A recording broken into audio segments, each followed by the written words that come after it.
टाळ्या वाजवायला हरकत नाही. आपण आता मातृशक्ती आपल्याला सांगतील, आपण 6 शिकण्याचा या वर्षामध्ये काही गोष्टी करणार आहोत. त्यातली स्वभाषा एक विषय.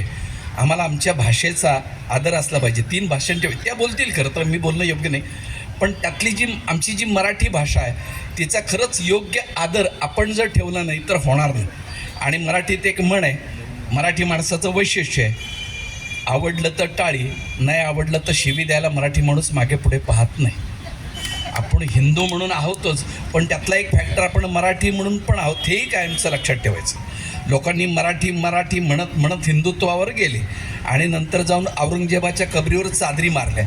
तसले मराठी नाही बरं का, आपण लक्षात घ्या. आपण खऱ्या अर्थानं कडवे आणि जन्मानं हिंदू आहोत हे लक्षात ठेवायचं. आणि माझे काही विनोद कळले ठीक आहे, नाही तर आपण सोडून देऊ. एक छोटा पोवाडा अजून ऐकवतो, गणमुजरा आणि पोवाडा.